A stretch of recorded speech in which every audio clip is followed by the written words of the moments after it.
चिंतित मत हो, सूर्यवंश का विनाश नहीं है, वो चलता ही रहेगा। सूर्यवंश को उत्तराधिकारी अवश्य मिलेगा, और ऐसा उत्तराधिकारी मिलेगा जो संपूर्ण भारतवर्ष में अपनी विजय पताका फहराएगा। उसके तेज से पूरा भारत जगमगा उठेगा। मैं धन्य हुई मैया, मैं धन्य हुई, मैं धन्य हुई। मैं तो सूर्यवंश को वंश का उत्तराधिकारी नहीं दे सकी। अब हम सबकी आशा का सागर तुम हो। यदि आपका आशीर्वाद मेरे साथ है तो मैं अपने जीवन कार्य में निश्चय सफल हूँ। आज हम बहुत खुश हैं। हम ही नहीं, देखो सारी अयोध्या नगरी ये जानकर कितनी प्रसन्न है कि आप सूर्यवंश के उत्तराधिकारी को जन्म देने जा रहे हैं। आप हमें पिता बना रही हैं।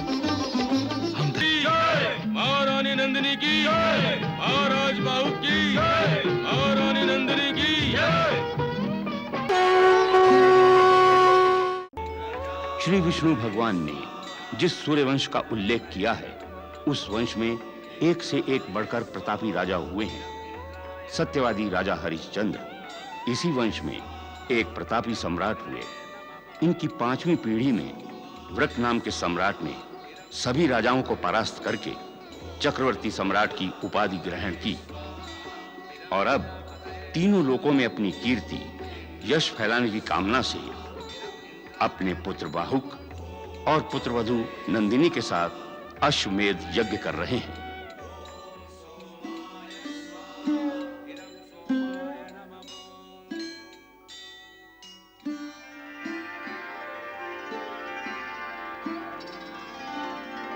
नंदिनी,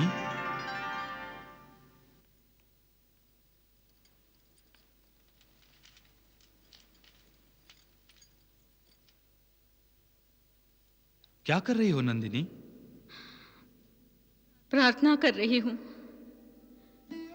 कि जैसे ये दीपक अपने तेज से हमारे कक्ष को प्रकाशित कर रहा है,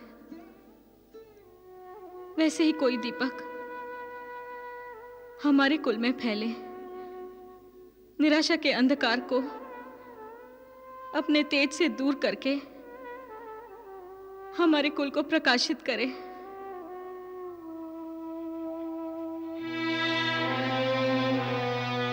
युवराज, मैं आज तक सूर्यवंश को कोई वंशज नहीं दे सकी। ये बात मुझे दिन रात खाए जा रही है। मेरी आपसे प्रार्थना है, आप दूसरा विवाह कर लीजिए। नंदिनी, तुम जानती हो कि मैं तुमसे कितना प्यार करता हूं। ये जानते हुए तुम मुझे... प्यार और कर्तव्य 2 तलवारें हैं युवराज, एक म्यान में नहीं रह सकती। कर्तव्य पालन के लिए प्यार का बलिदान देना ही पड़ता है। आप अयोध्या के युवराज हैं, होने वाले राजा हैं। सूर्यवंश यहीं समाप्त हो जाएगा यदि आपने सूर्यवंश को कोई उत्तराधिकारी न दिया तो। मैं अपने कारण एक वंश का अंत होते नहीं देख सकती।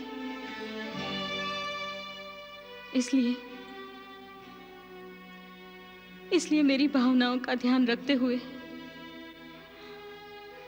आप दूसरा विवाह कर लीजिए, अन्यथा अपने अंतिम श्वास तक मैं स्वयं को अपराधी मानती रहूंगी।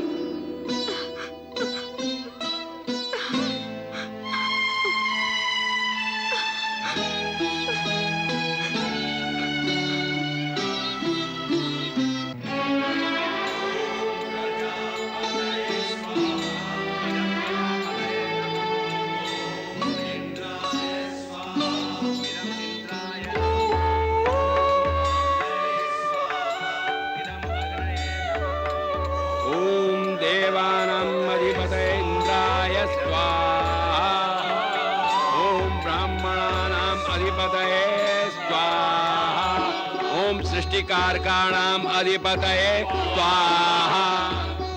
महाराज का यह यज्ञ अवश्य सफल होगा। महाराज वृक धर्मात्मा है। अयोध्या का ये राज्य उन्होंने धरोहर के रूप में संभाला है। उनका ये अश्वमेघ यज्ञ सफल होगा ही होगा। कभी नहीं। मैं अयोध्या नरेश वृक के इस अश्वमेध यज्ञ को कभी सफल नहीं होने दूंगा। जाओ गुप्तचर, अयोध्या में होने वाले इस यज्ञ का समाचार देते रहना। जो आज्ञा महाराज।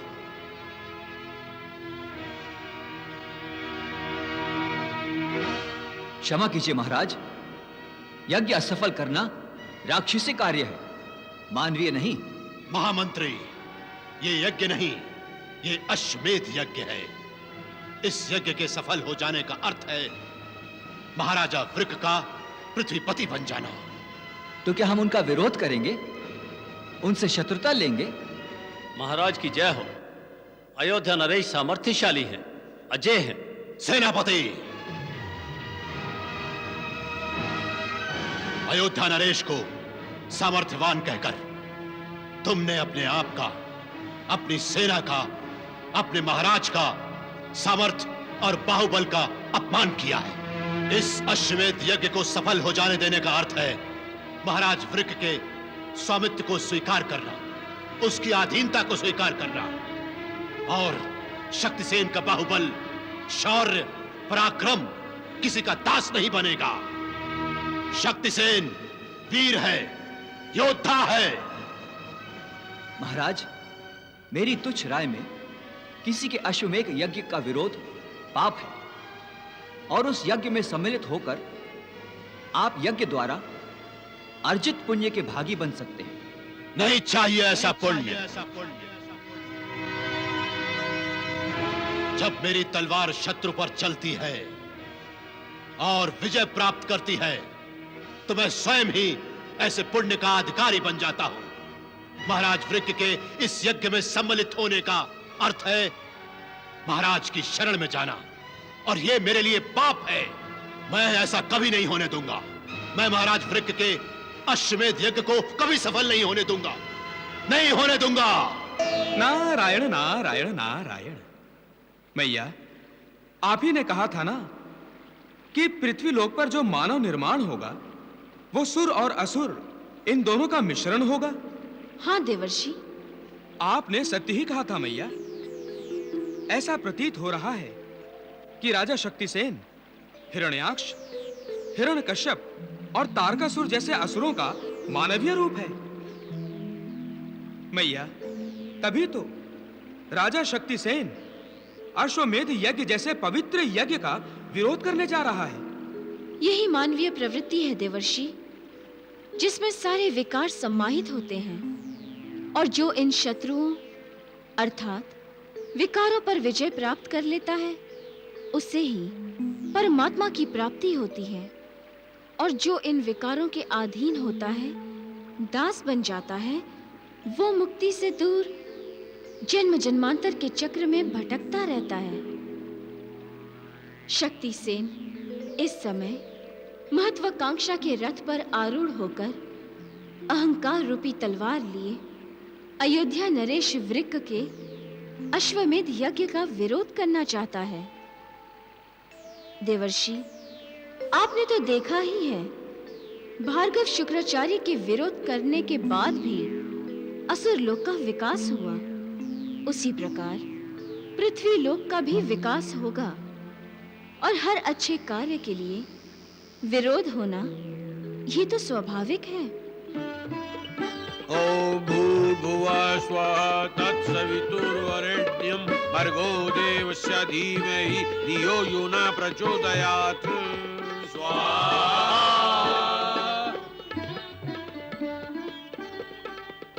आइए राजन, अब अश्व की पूजा करें। जो आज्ञा गुरुदेव। आइए राजन।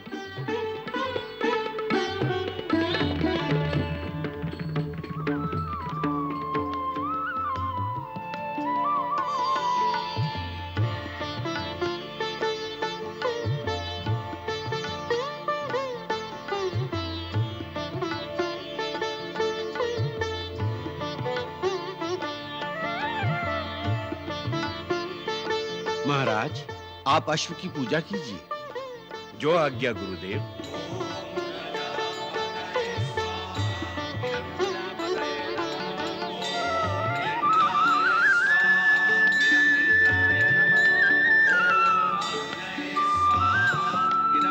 युवराज बाहुक, युवराज्ञी नंदिनी, आप भी पूजा कीजिए।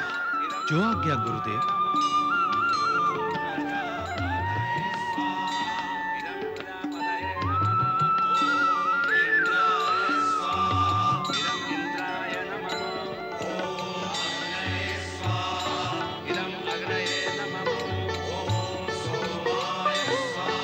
युवराज, इस अश्व की रक्षा करने का उत्तरदायित्व अब तुम्हारा है। ये अश्व जिस भी दिशा में जाना चाहे, इसे जाने दीजिए। इसके पैर जिस भूमि पर पड़ेंगे, वो भूमि महाराज वृक की होगी। अश्वमेध के इस अश्व को किसी ने रोका, तो वो महाराज वृक के अधिकार, अधिपत्य का विरोध कर रहा है, उन्हें चुनौती दे रहा है। ऐसे विरोधी वीरों को पराजित करके इस अश्व को उनसे मुक्त करवाकर वापस अयोध्या लेकर आना आपका कर्तव्य है। मैं अपने कर्तव्य का पालन करूंगा गुरुश्रेष्ठ, आशीर्वाद दीजिए। विजयी भव।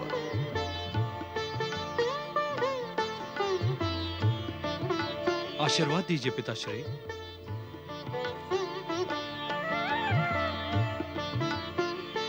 विजयी भव। आशीर्वाद दीजिए माताश्री। यशस्वी भव। विजयी भव।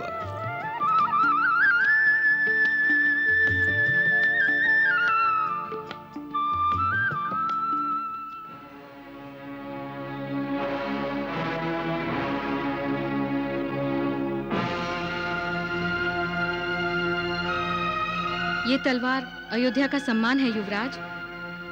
आप दिग्विजय होकर लौट आइए, मैं आपकी प्रतीक्षा करूंगी।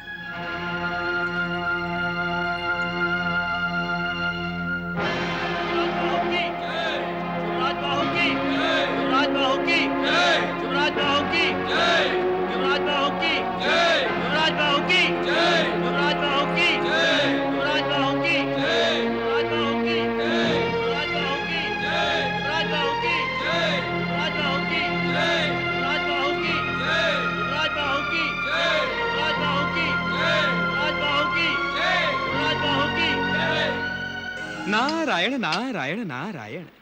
मैया, सूर्यवंशी राजा वृक के अश्वमेध यज्ञ का अश्व निर्भय होकर विचर रहा है मैया।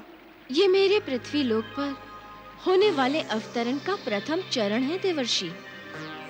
ऐसे कई चरण संपन्न होने के बाद ही पृथ्वी लोक पर मेरा अवतरण होगा।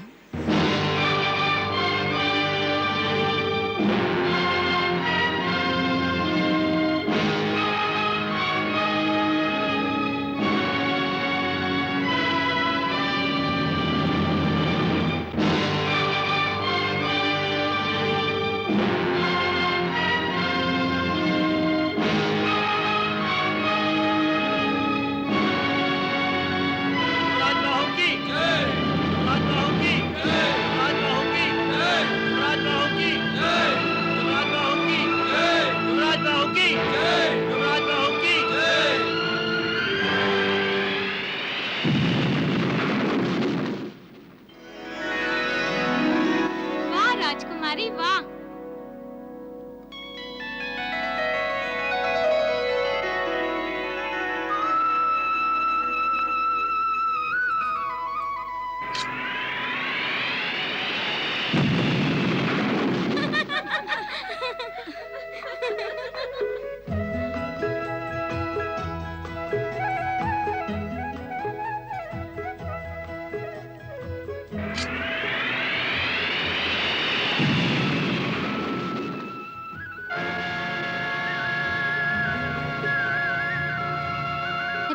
ये तो सूर्यवंशी पताका है। जानती हूँ, यह अश्वमेध अश्व है। मुझे इसी की प्रतीक्षा थी।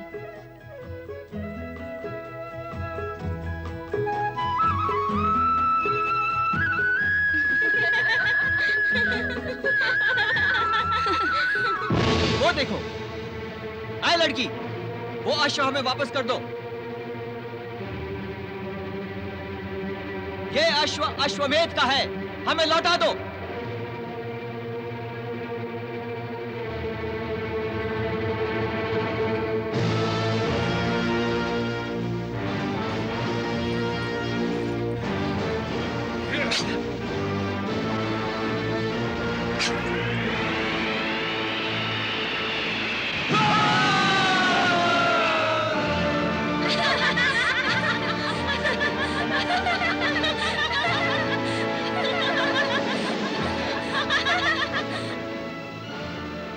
अपने राजा से जाकर कह दो कि ये महाराज शक्ति सेन का प्रदेश है और महाराज शक्ति सेन की पुत्री युवरानी सुशीला ने इस अश्व को अपने अधिकार में ले लिया है।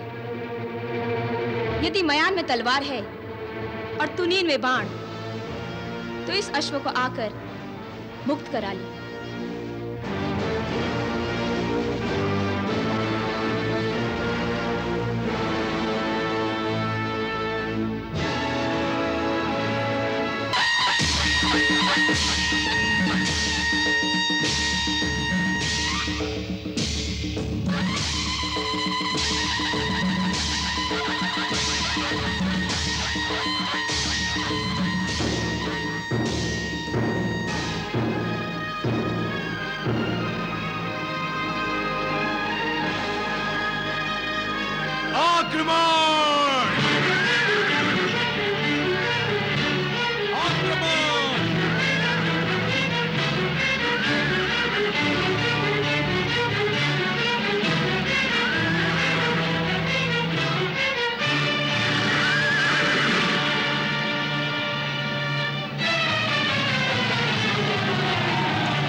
सोचकर अश्वमेध यज्ञ कर रहे हैं महाराज वृक? पृथ्वीपति बन जाएंगे? इतना घमंड! घमंड नहीं राजा शक्ति सेन, इसे अपनी शक्ति पर विश्वास कहते हैं और यह विश्वास हर विजय के साथ दृढ़ होता आया है। इसलिए अभी भी समय है, अयोध्या का आधिपत्य स्वीकार कर लो। युवराज बाहुक, अभी तक जो तुम विजय प्राप्त करते रहे हो वो सहज थी, बिना टकराव के थी, इसलिए तुम अपने आप को पराक्रमी समझ रहे हो। मेरे तीर जब तुम्हारे शरीर को छलनी कर देंगे तो राजा शक्ति सेन, पृथ्वी लोक के किसी भी योद्धा के बाणों में इतनी शक्ति नहीं कि वो बाहुक के विश्वास कवच का भेदन कर सके। केवल अश्वमेध यज्ञ का अश्व विश्वास का प्रतीक नहीं होता। वो अश्व विश्वास का प्रतीक नहीं, यज्ञ करने वाले राजा की प्रभुता का प्रतीक होता है। और आप यदि इस प्रभुता को स्वीकार नहीं करते तो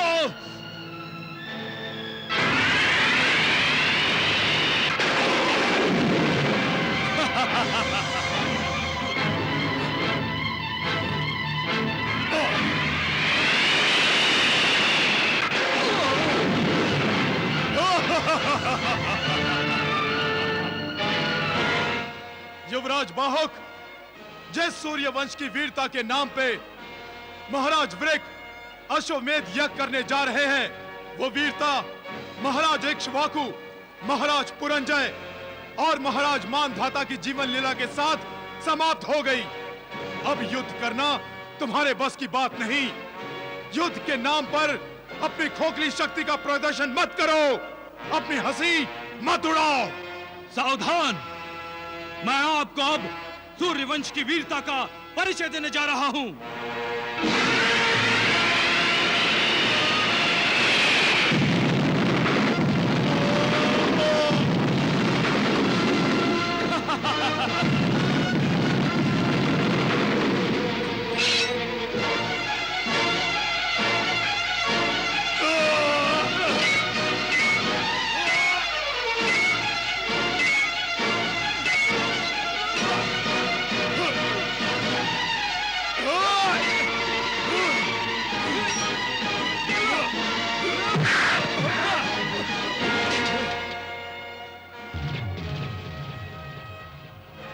सूर्यवंश की वीरता का परिचय हुआ राजा शक्तिसेन, अथवा और दूं?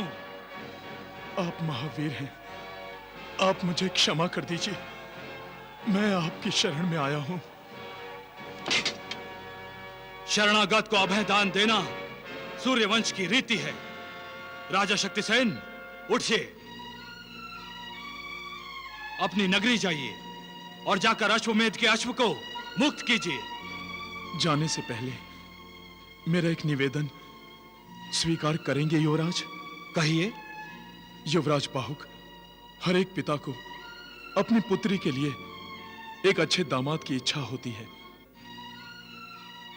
मेरी पुत्री सुंदर है, आप महावीर हैं, पराक्रमी हैं। यदि आप मेरी पुत्री को अपनी पत्नी के रूप में स्वीकार कर लें तो मैं सचमुच समझूंगा कि आपने मुझे क्षमा कर दिया। आप अयोध्या के युवराज हैं, होने वाले राजा हैं।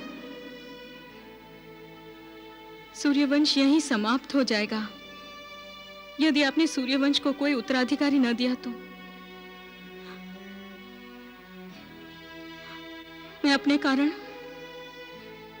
एक वंश का अंत होते नहीं देख सकती।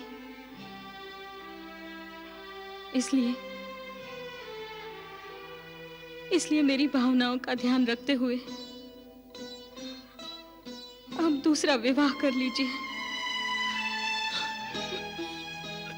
अन्यथा अपने अंतिम श्वास तक मैं स्वयं को अपराधी मानती रहूंगी। मुझे स्वीकार है राजा शक्तिसेन। पिताश्री, आप तो युवराज बाहु को पराजित करने गए थे, स्वयं ही पराजित होकर आ गए। पुत्री, युवराज बाहुक एक असामान्य योद्धा है। वीर की वीरता को स्वीकार करना कोई अनुचित नहीं है। वो हमसे अधिक बलशाली है, शक्तिशाली है। उससे पराजित होकर हमारे मन में कोई हीन भावना नहीं आई। हीन भावना तो आई थी पिताश्री, तभी तो आप उनकी शरण में गए, तभी तो आपने उन्हें अपनी पुत्री सौंपने का प्रस्ताव रखा। प्रसन्नता की बात तो यह है पुत्री कि उसने तुम्हारे साथ विवाह करना स्वीकार कर लिया है। मेरे लिए यह कोई प्रसन्नता की बात नहीं है पिताश्री। पुत्री, आज का युवराज कल का अयोध्या नरेश है, कल का महाराज है। हाँ, परंतु महारानी मैं नहीं बनूंगी पिताश्री। महारानी बनने के लिए तो उनकी प्रथम पत्नी नंदिनी ही है। आप ये क्यों भूल रही है युवरानी कि आपका पुत्र अयोध्या का राजा बनेगा?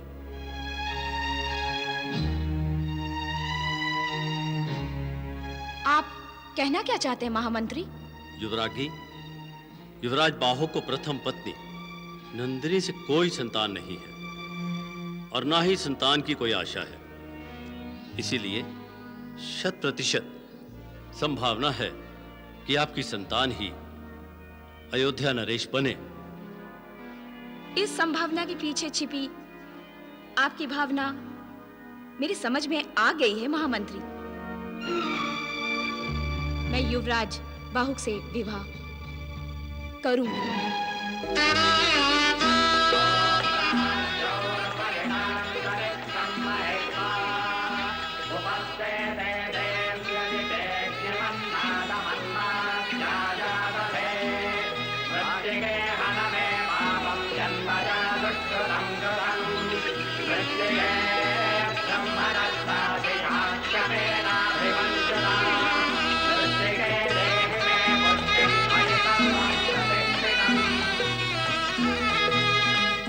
आयुष्मान भव।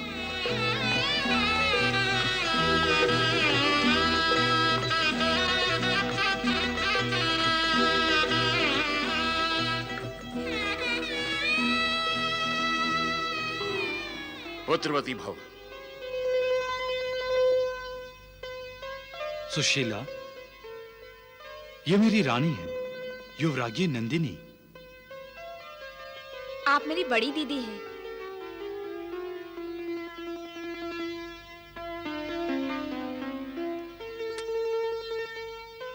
सुशीला, तुम सुंदर हो, तन से भी और मन से भी। सूर्यवंश को अब तक अपना उत्तराधिकारी नहीं मिला। मेरा आशीर्वाद है, तुम एक परम प्रतापी सूर्यवंशी पुत्र को जन्म दो।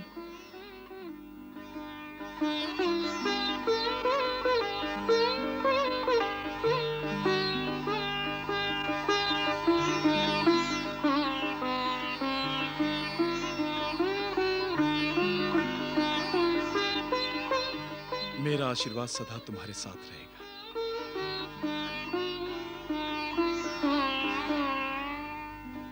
पुत्री सुशीला, तुम्हारी सेवा करने के लिए ये सुंदरी तुम्हारे साथ अयोध्या जाएगी।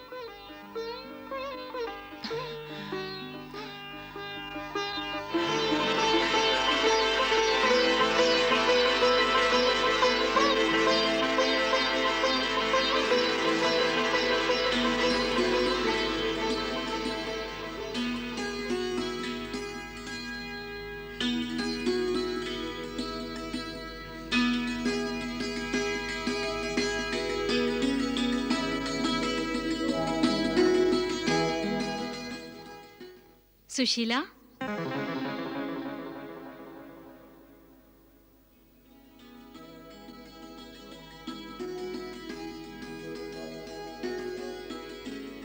प्रणाम दीदी। सौभाग्यवती भव। प्रणाम महारानी। बड़ी मनमोहक सुंदरता दी है तुम्हें विधाता ने। मैं तो यहाँ आई थी स्वयं अपने हाथों से तुम्हारा श्रृंगार करने और युवराज के कक्ष में तुम्हें ले जाकर दोनों को सुहागरात की बधाई देने। मगर तुम तो सिर से पांव तक श्रृंगार की देवी बनी हुई हो। सुहागरात की बधाई हो। आपका मन बहुत ही निर्मल और सुंदर है दीदी। मैंने युवराज से विवाह करके आपके मन को ठेस पहुंचाई। ना ना ना, ऐसा कभी मत सोचना। मैंने तो स्वयं युवराज को अनुमति दी थी और अनुमति के साथ साथ आग्रह भी किया था कि दूसरा विवाह करें। और तुम तो सूर्यवंश के लिए वरदान लेकर आई हो। वरदान? हाँ, मातृत्व का वरदान। मैं तो सूर्यवंश को वंश का उत्तराधिकारी नहीं दे सकी। अब हम सब की आशा का सागर तुम हो। यदि आपका आशीर्वाद मेरे साथ है तो मैं अपने जीवन कार्य में निश्चय सफल होंगी। मेरा आशीर्वाद सदा तुम्हारे साथ है। अब मैं चलूं? जी दीदी। तुम स्वयं युवराज के कक्ष में चली जाओगी या मैं तुम्हें ले चलूं? देखो, युवराज को अधिक प्रतीक्षा मत करवाना, वरना वो उतावले होकर स्वयं यहाँ चले आएंगे और तुम्हें अपनी बाहों में उठाकर ले जाएंगे। जैसा तुम्हें अच्छा लगे। युवरानी, तुम रानी नंदिनी के प्रभाव में मत आना। मुझे तो उनके दिल में मैल दिखाई दे रहा है। उनकी आंख में छिपी एक घृणा, एक द्वेष नजर आता है मुझे। नहीं सुंदरी, दीदी के हृदय में मेरे लिए स्नेह है। वो सच्चे हृदय से चाहती है मुझे। एक बात बताइए, क्या कोई बांझ स्त्री चाहेगी कि अपनी सौत को संतान हो? सुंदरी, फिर कभी दीदी को बांझ मत कहना। मैं तो चाहती हूँ कि दीदी को भी संतान प्राप्ति हो।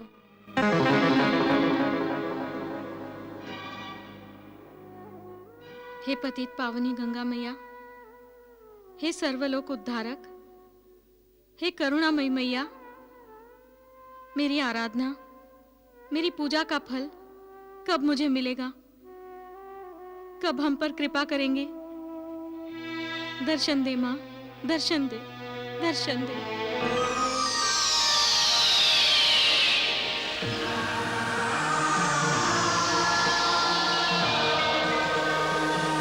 मैया, मैया, मैया।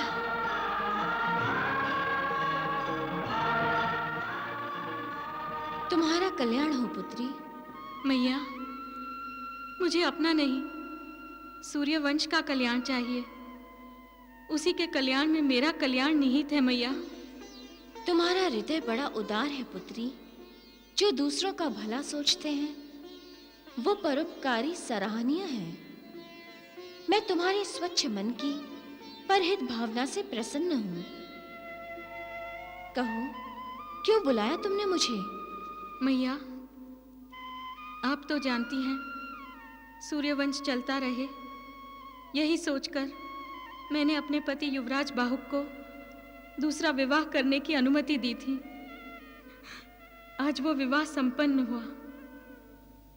मैं तो भाग्यहीन हूं, सूर्यवंश को वंशज नहीं दे सकी। आप अपनी कृपा दृष्टि सुशीला पर बनाए रखिए मैया, और उसे आशीर्वाद दीजिए कि वो अपनी कोख से सूर्यवंश के लिए एक परम प्रतापी वंशज को जन्म दे मैया। तुम बहुत भोली हो नंदिनी, इसीलिए मुझे अधिक प्रिय भी हो। कितना ध्यान है तुम्हें अपने पति का, उसके वंश का, और कितना विश्वास है तुम्हें प्रभु का। वो तुम्हारी मनोकामना अवश्य पूरी करेंगे। किंतु किंतु किंतु क्या मैया? तुम चिंतित मत हो, सूर्यवंश का विनाश नहीं है, वो चलता ही रहेगा। सूर्यवंश को उत्तराधिकारी अवश्य मिलेगा, और ऐसा उत्तराधिकारी मिलेगा जो संपूर्ण भारतवर्ष में अपनी विजय पताका फहराएगा। उसके तेज से पूरा भारत जगमगा उठेगा। मैं धन्य हुई मैया, मैं धन्य हुई, मैं धन्य हुई। मैं तो सूर्यवंश को वंश का उत्तराधिकारी नहीं दे सकी। अब हम सबकी आशा का सागर तुम हो। यदि आपका आशीर्वाद मेरे साथ है तो मैं अपने जीवन कार्य में निश्चय सफल होंगी। मेरा आशीर्वाद सदा तुम्हारे साथ है सुशीला। सूर्यवंश को उत्तराधिकारी अवश्य मिलेगा, और ऐसा उत्तराधिकारी मिलेगा जो संपूर्ण भारतवर्ष में अपनी विजय पताका फहराएगा।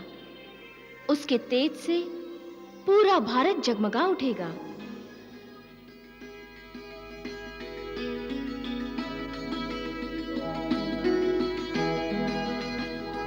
सुशीला,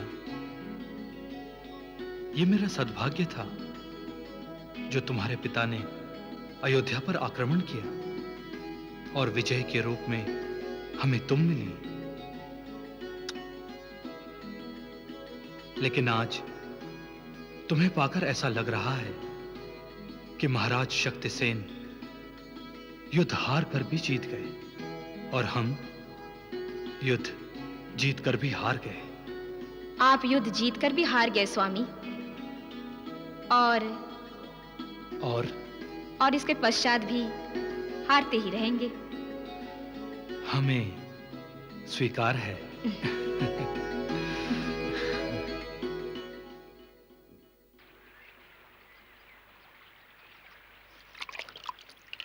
ओम सूर्याय नमः, ओम सूर्याय नमः।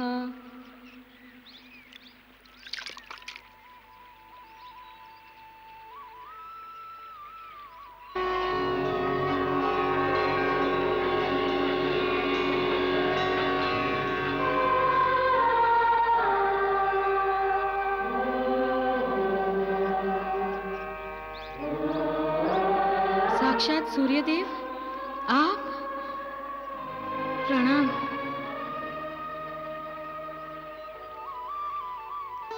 आप यहाँ मेरे समक्ष? हाँ मैया। मैया, मैं? हाँ देवी, मैं अपनी मां के पास आया हूं। विश्वास नहीं हो रहा है? प्रभु आपकी तपस्या से, आपके पतिव्रत धर्म से बहुत प्रसन्न हैं। उनकी इच्छा है कि मैं अपने तेज को आपके गर्भ से प्रकट करूं। अर्थात आप मेरी कोख से जन्म लेंगे? हां देवी, आप सूर्यवंश का भला चाहती हैं, आप अपने पति की निस्वार्थ सेवा करती हैं। आपकी आत्यांतिक इच्छा है कि सूर्यवंश के उत्तराधिकारी का जन्म हो। इसीलिए प्रभु चाहते हैं कि वो उत्तराधिकारी आप ही की कोख से जन्म ले। मुझे मां बनने का गौरव प्राप्त होगा।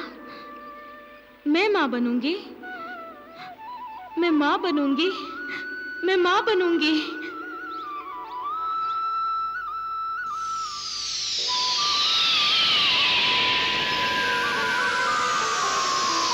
मैया, गंगा मैया,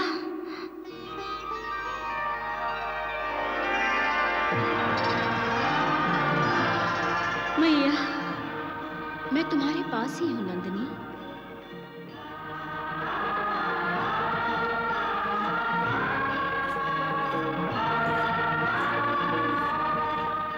मैया, क्या बात है पुत्री? क्यों पुकारा मुझे? मैया, मैंने एक सपना देखा, एक विचित्र सपना। वो सपना नहीं है नंदिनी, वास्तव है। वास्तव? वो सूर्यदेव का तेज? हाँ पुत्री नंदिनी, तुम्हारी कोख से जन्म लेने वाला बच्चा सूर्यदेव का तेज ही होगा। तुम मां बनने जा रही हो, यही प्रभु की इच्छा है। मैया, तुम सूर्यवंश का उत्तराधिकारी चाहती थी ना? अब तुम ही उसे जन्म दोगी। सच मैया? हाँ। मेरा आशीर्वाद तुम्हारे साथ है। मैया,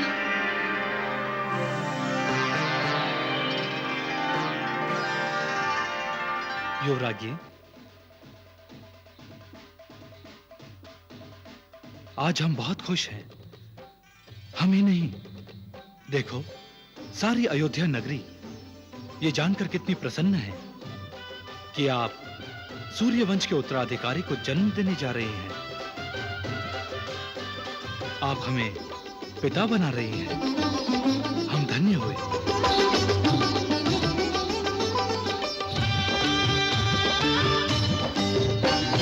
शुभ घड़ी आई हो, शुभ घड़ी आई, शुभ घड़ी आई हो, शुभ घड़ी आई, शुभ घड़ी आई हो, शुभ घड़ी आई, शुभ घड़ी आई हो, शुभ घड़ी आई, शुभ घड़ी आई हो, शुभ घड़ी आई।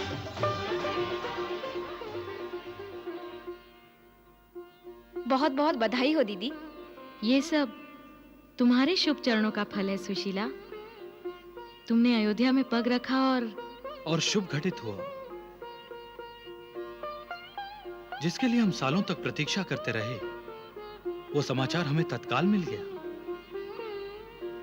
हम आप दोनों के ऋणी हैं। अयोध्या नरेश परम प्रतापी महाराज वृक और महारानी पधार रहे हैं।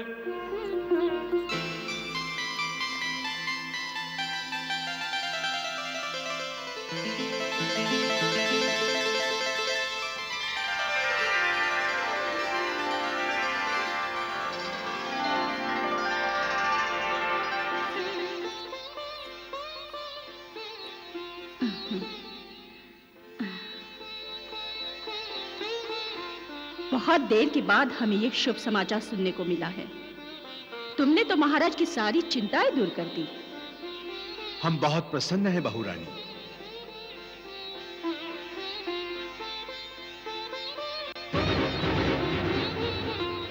और इस प्रसन्नता के समय हम तुम्हें एक और शुभ समाचार देना चाहते हैं, जिससे तुम्हारी प्रसन्नता दुगनी हो जाएगी।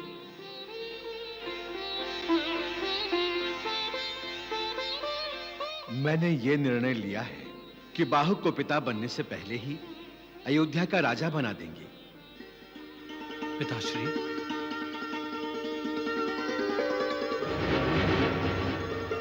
हाँ पुत्र, अब तुम्हें ही अयोध्या का राज्य संभालना होगा।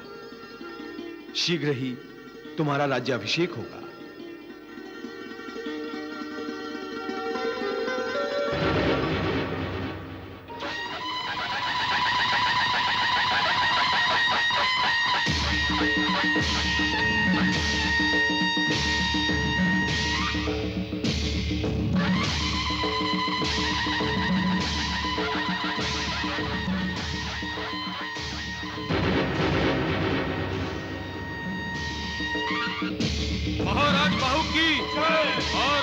की, महाराज बाहु की, महाराज बाहु की, महाराज बाहु की, महाराज बाहु की, महाराज बाहु की, महाराज बाहु की, महाराज बाहु की, महाराज बाहु की, महाराज बाहु की, महाराज बाहु की, महाराज बाहु की, महाराज बाहु की, महाराज बाहु की।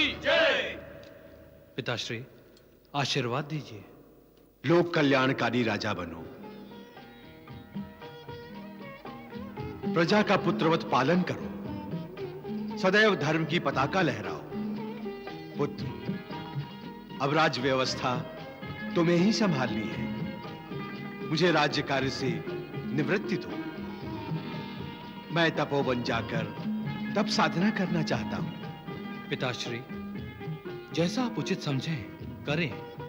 आप चाहें तो यहीं राजभवन में रहकर भी तपस्या कर सकते हैं। पुत्र, परमात्मा से नाता जोड़ने से पहले सर्वसंग परित्याग अति आवश्यक है। अतः कठोर तपस्या के लिए तपोवन ही उचित रहेगा।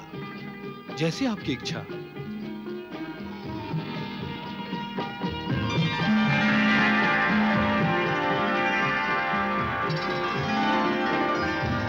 नंदिनी, अब तुम्हारा स्थान यहाँ नहीं है बहू। अब तुम्हारा स्थान राजा बाहु के पास है। चलो।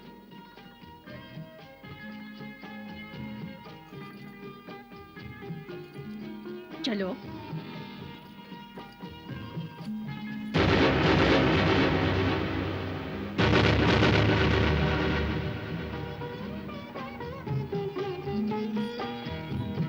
आओ नंदिनी, यहाँ आओ। महाराज बाहु की जय, महारानी नंदिनी की जय, महारानी नंदिनी की जय, महाराज बाहु की जय, नंदिनी की जय, महाराज बाहु की जय, महारानी नंदिनी की जय, महाराज बाहु की जय, महारानी नंदिनी की जय। महारानी नंदिनी की जय। हाँ, ये सुनने के लिए तो यहाँ नहीं आई थी मैं। मेरे तो कानों से आग निकल रही है। आप कैसे ये सहन करेंगी? अब तो आपकी कोई संतान भी होगी तो भी कोई लाभ नहीं। राज सिंहासन तो उसको कभी मिलने वाला ही नहीं है। वो भी राज्य कुल में आपकी तरह दूसरे स्थान पर ही रहेगा। अयोध्या की महारानी बनने का सपना तो रह गया धरा का धरा। राजा तो अब नंदिनी का पुत्र ही बनेगा। हाँ, बस करो सुंदरी, बस करो। कैसे बस करूं? मुझसे ये अन्याय देखा नहीं जाता। आपने युवराज बाहु के साथ विवाह क्या सोचकर किया था? क्या सोचकर छोटी रानी बनना स्वीकार किया था? आप किसी दूसरे युवराज से विवाह करती तो क्या उस प्रदेश की, उस राज्य की महारानी ना बनती आप?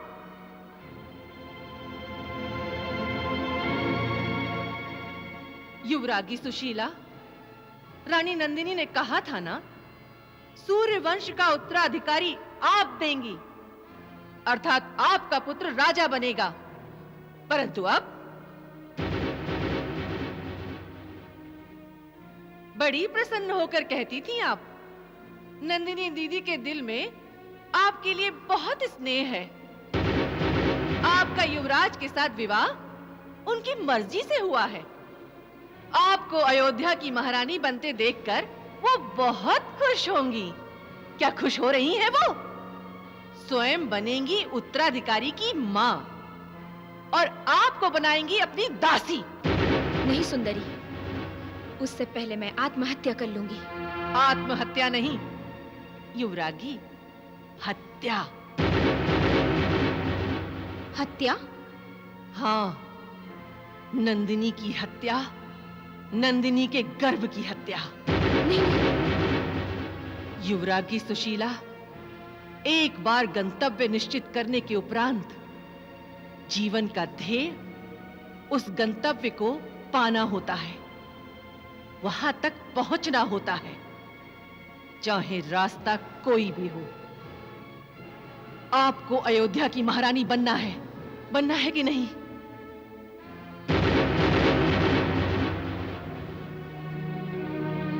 हाँ, जब तक रानी नंदिनी जीवित है, आप महारानी बन सकती हैं? नहीं, उसकी कोख में पल रहे उस बच्चे के जन्म के पश्चात आपकी अपनी संतान होगी, तो क्या वो राजा बन सकती है? नहीं। मेरी संतान ही राजा बनेगी। हाँ हाँ, आपकी संतान ही राजा बनना चाहिए। हमें उसके रास्ते की हर दीवार तोड़नी होगी। हमें नंदिनी और उसके गर्भ को मिटाना होगा। किंतु कैसे? आओ मेरे साथ, आओ युवरागी।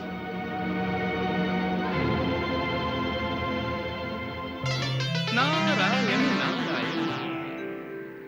प्रणाम गंगा मैया। मैया, कलयुग तो अभी आया नहीं, फिर भी स्वार्थ की भावना इतनी प्रबल।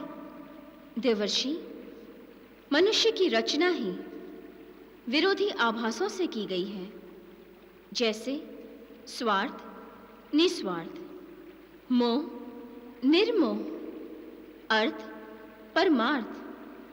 अतः मनुष्य के मन में स्वार्थ प्रबल होना कोई आश्चर्य की बात नहीं है। आश्चर्य की बात यह है कि जिस प्रभु ने मनुष्य को जन्म दिया, वो उसी को भूल जाता है। नारायण नारायण नारायण। मनुष्य भूल जाता है कि जन्म और मृत्यु उसके हाथ में नहीं। मनुष्य भूल जाता है कि मारक और तारक वो नहीं, प्रभु हैं।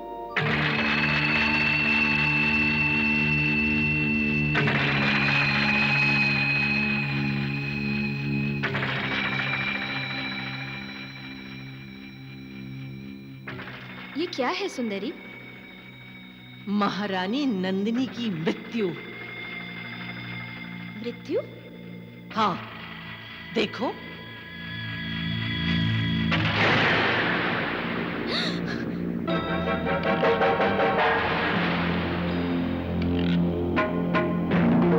किसी को संदेह भी नहीं होगा कि ये काम हमने किया है। लोग तो यही समझेंगे कि नंदिनी को सांप ने डस लिया है। ये सुंदरी आपको ही अयोध्या की महारानी बनते देखना चाहती है। केवल आपको, केवल आपको। हाँ युवरागी। सुशीला!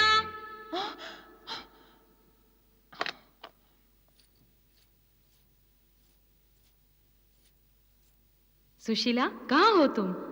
महारानी नंदिनी को दासी का प्रणाम। ये क्या कह रही हो? फिर कभी ऐसा मत कहना। ना तो तुम दासी हो और ना ही मैं तुम्हारी महारानी। मैं दीदी हूं तुम्हारी। क्षमा चाहती हूँ। चलो, क्षमा कर दिया।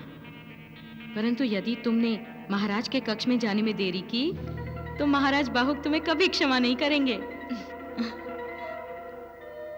अब तुम भी शीघ्रता से जननी बन जाओ। फिर हम दोनों के बच्चे साथ साथ बड़े होंगे, साथ साथ पलेंगे, साथ साथ शिक्षा ग्रहण करेंगे और साथ साथ ही अयोध्या का राज्य कार्य भार संभालेंगे। वो मुझे बड़ी माँ कहेंगे और तुम्हें छोटी माँ। ये पिटारी?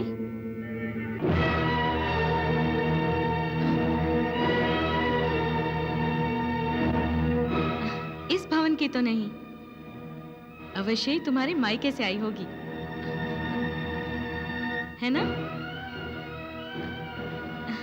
क्या आया है मायके से? तुम्हारी कोई बहुत ही मनप्रिय वस्तु होगी इसमें। खाने की वस्तु है? महारानी, महाराजा शक्ति सेन ने अपनी पुत्री के लिए फल भेजे हैं। अच्छा, कौन से फल प्रिय हैं सुशीला को? तनिक देखूं।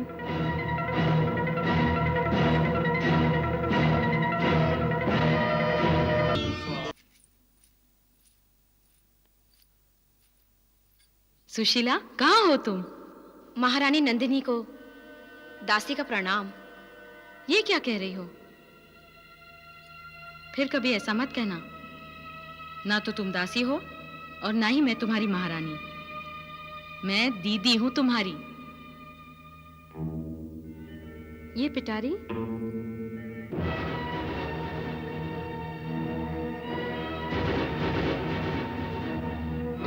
इस भवन की तो नहीं, अवश्य ही तुम्हारे मायके से आई होगी, है ना? क्या आया है मायके से? तुम्हारी कोई बहुत ही मन प्रिय वस्तु होगी इसमें। खाने की वस्तु है। महारानी, महाराजा शक्तिसेन ने अपनी पुत्री के लिए फल भेजे हैं। अच्छा, कौन से फल प्रिय हैं सुशीला को? तनिक देखूं। फल यहाँ भी रखे हैं दीदी। वो तो अयोध्या के उपवनों के फल हैं।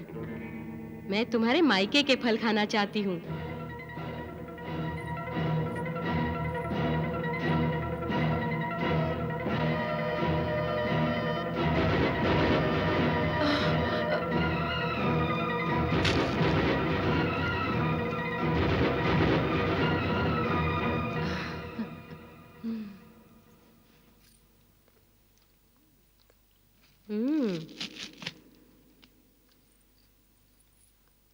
बड़े ही मीठे और स्वादिष्ट फल हैं तुम्हारे मायके के।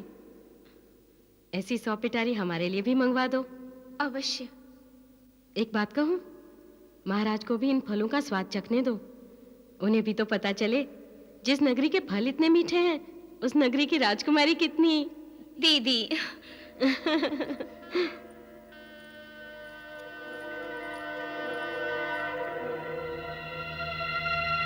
सुंदरी, ये कैसा चमत्कार है? पिटारी में फल कहाँ से आ गए? और वो सांप, वो कहाँ चला गया? युवरागी, इस पिटारी के 2 भाग हैं। हम जब ऊपरी भाग के साथ पिटारी खोलते हैं तो सांप दिखाई देता है। देखो, ऐसे।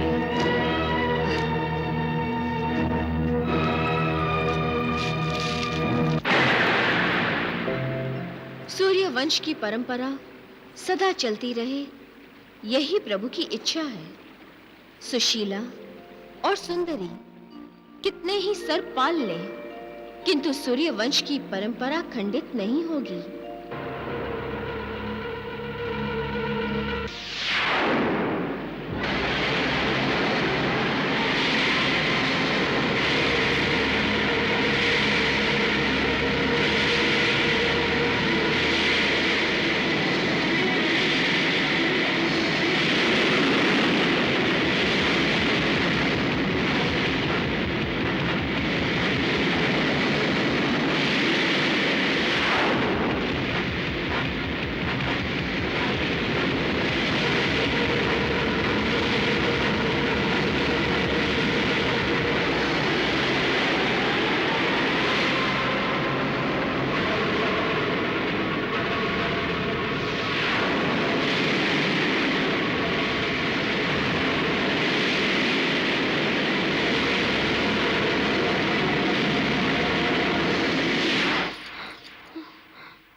गंगा मैया, गंगा मैया,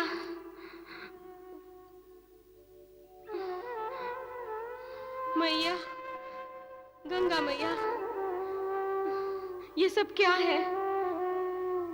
बार बार मुझे एक ही स्वप्न क्यों दिखाई देता है मैया?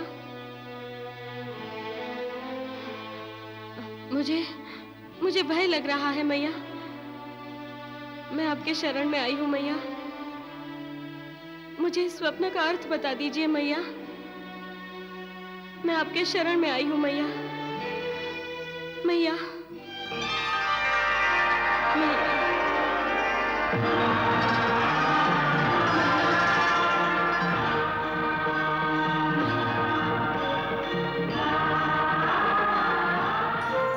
पुत्री नंदिनी, भय किस बात का?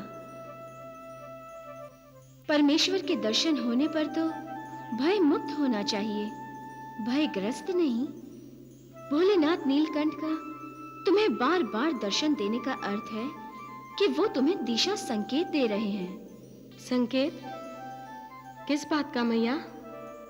त्रिलोक के कल्याण के लिए विष पी जाने का अर्थ ये है कि भोलेनाथ ने संसार के सारे कष्टों को पी लिया है।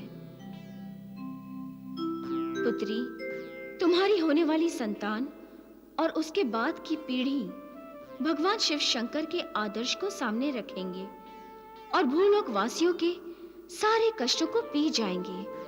स्वयं पीड़ित होंगे किंतु दूसरों की पीड़ाएं दूर करेंगे। पुत्री, तुम भय मुक्त हो जाओ। तुम पर तो भोलेनाथ की विशेष कृपा है। जय गंगा मैया।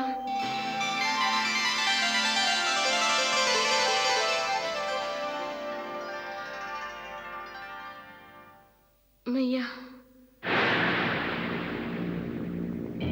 ये सर्प महारानी नंदिनी को ही क्यों डसेगा? वो मुझे भी तो डस सकता है। तुम जो कह रही हो अपने अनुमान पर कह रही हो कि पिटारे से सर्प निकलेगा और सीधा जाकर महारानी नंदिनी को ही डसेगा। लेकिन क्यों? नहीं सुंदरी, ना तो तुम कोई सपेरन हो और ना ही इस पिटारी में जो सर्प है वो किसी का सिखाया हुआ है। वो मेरी ओर भी तो आ सकता है। वो ना आपकी तरफ आएगा ना मेरी तरफ, वो जाएगा सीधा महारानी नंदिनी की तरफ। लेकिन क्यों? महारानी नंदिनी के पास ऐसा क्या है जो उसे अपनी ओर आकर्षित करेगा? युवरागी, देखो ये फूल सर्प को आकर्षित करेगा। देखा देखा आपने?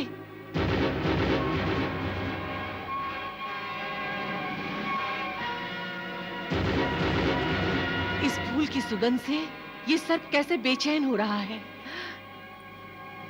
क्या हर सर्प इस फूल की सुगंध से बेचैन हो उठता है? नहीं, ये विशेष जाति का सर्प है।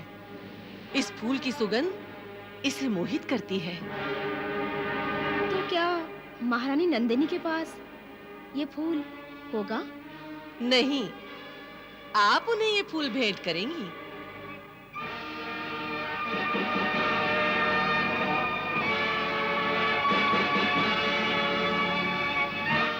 महारानी नंदिनी की मृत्यु के कारण चल, तेरा पीछा करते करते पिटारी में छुपी मृत्यु बाहर आएगी और महारानी नंदिनी के कक्ष में से कुछ ही देर में एक चित्कार उठेगी और आपका महारानी बनने का रास्ता सीधा और साफ हो जाएगा। वाह रे सुंदरी, वाह।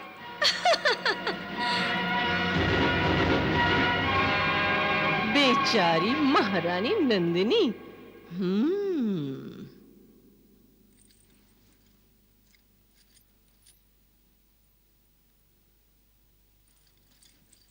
दीदी,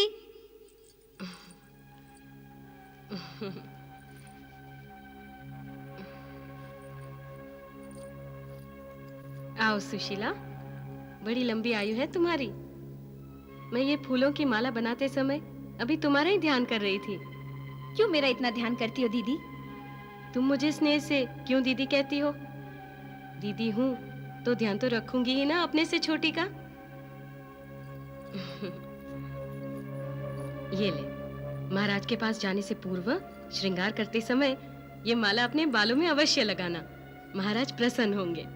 आपका हृदय कितना विशाल है दीदी, जो आप अपने देव को बड़ी प्रसन्नता से मेरे अधिकार में दे रही हैं। पगली, हम दोनों का देव एक ही तो है। उस देव की अग्र पूजा का मान तो आपको है। ये मान मैंने तुम्हें सौंप दिया है, क्योंकि मैं चाहती हूँ मेरे साथ साथ तुम भी बच्चे को जन्म दो। दीदी, ये आपके लिए।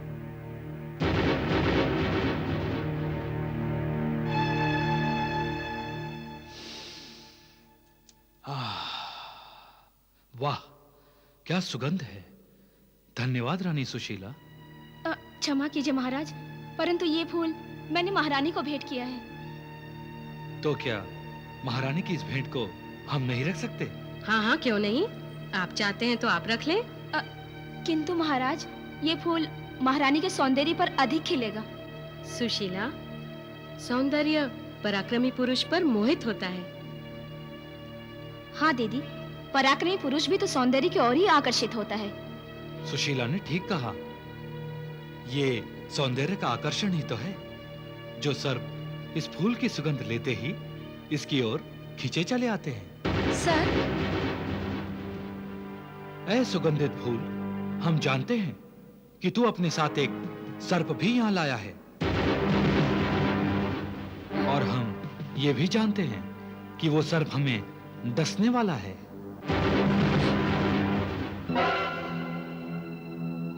महारानी नंदिनी, वो कौन सा वृक्ष है जिससे सर्प लिपटे रहते हैं? जी, वो चंदन वृक्ष है महाराज। हाँ, ठीक वैसे ही आज तुम्हें काल सर्प ने लपेट लिया है। ये आप कैसी बातें कर रहे हैं महाराज?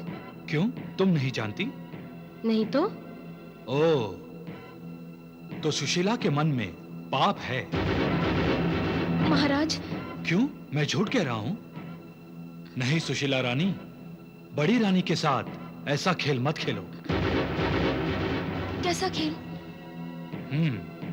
तो सुशीला रानी, तुम नहीं बताओगी? ठीक है, मैं ही बता देता हूं। महारानी नंदिनी, सुशीला ने अपने पास एक सर्प छिपा रखा है।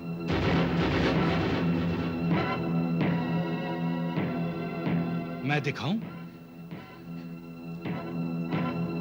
ये है वो काल सर्प।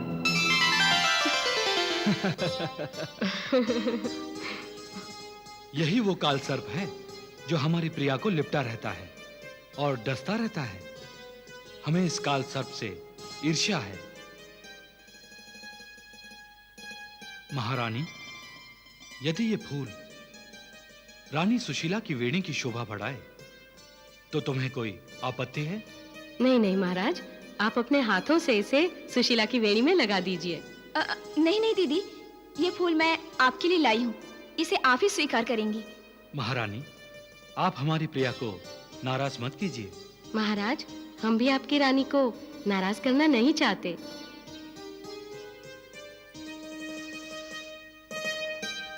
महाराज, सुशीला, इस फूल की सुगंध आप दोनों की आज की रात सुगंधित करे।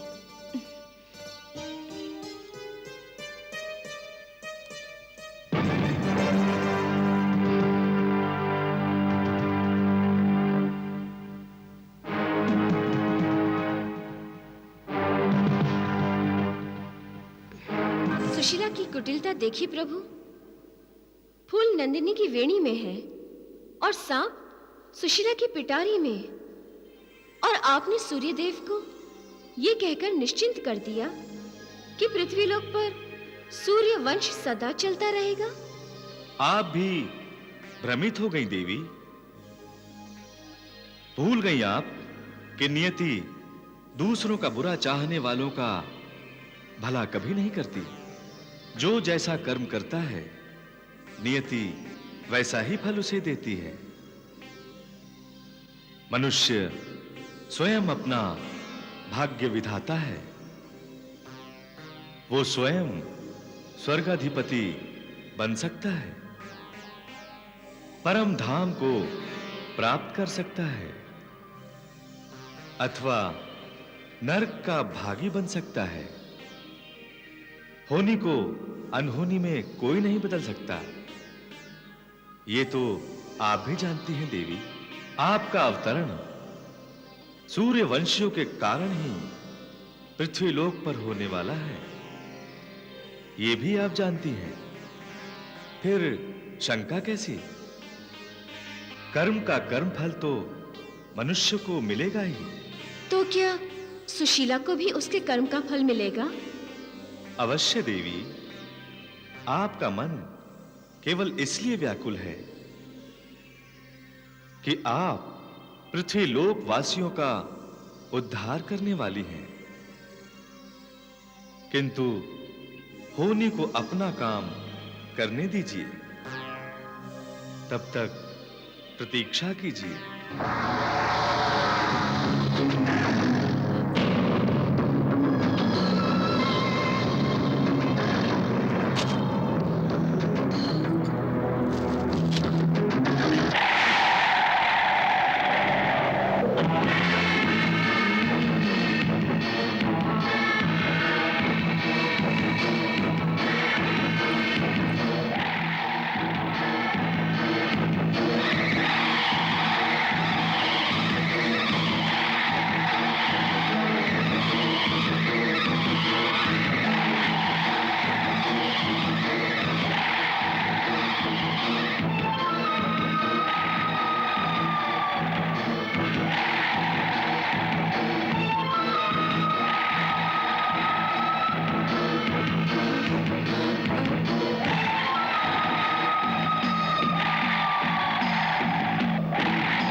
सुशीला, सुशीला आंखें खोलो सुशीला, सुशीला, सुशीला।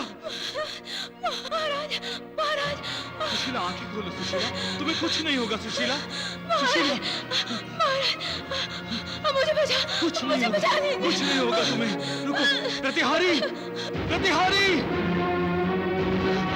नहीं, तुम्हें कुछ नहीं होगा सुशीला, सुशीला आंखें खोलो, महाराज। सुशीला आंखें खोलो, सुशीला। महाराज क्या हुआ? क्या हुआ सुशीला को? नंदिनी, इसे सर्प ने डस लिया नंदिनी। हे भगवान। सुशीला, सुशीला, सुशीला। सुशीला आंखें खोलो, प्रतिहारी शीघ्र राजवैद्य को बुलाकर लाओ। सुशीला आंखें खोलो, सुशीला, सुशीला आंखें खोलो, सुशीला। महाराज, इसे औषधि की नहीं, प्रार्थना की आवश्यकता है। मैं अभी जाकर गंगा मैया से सुशीला को मांगती हूँ। हर हर गंगे भक्तों, आज के इस भावपूर्ण प्रसंग ने हमें सिखाया कि जब मन में ईर्ष्या और षड्यंत्र पनपते हैं तो अंततः उनका बुरा फल स्वयं को ही भोगना पड़ता है। जहाँ रानी सुशीला की दासी ने निर्दोष रानी नंदिनी के विनाश की योजना बनाई, वहीं महादेव और भगवती माँ गंगा की दिव्य कृपा ने हर विपत्ति को टाल दिया। जिस विषधर से नंदिनी के जीवन को समाप्त करने का प्रयास किया गया था, उसी ने रानी सुशीला को डस लिया। किंतु नंदिनी ने बदले की भावना त्याग कर शत्रु के प्राण बचाने हेतु गंगा तट की ओर दौड़ लगा दी। सचमुच बुराई करने वाला स्वयं अपने ही बुने जाल में फंस जाता है। क्षमा, दया और निश्चल भक्ति ही मनुष्य को महान बनाती है और अंततः ईश्वर भी सच्चे भक्त की ही रक्षा करते हैं। हर हर गंगे।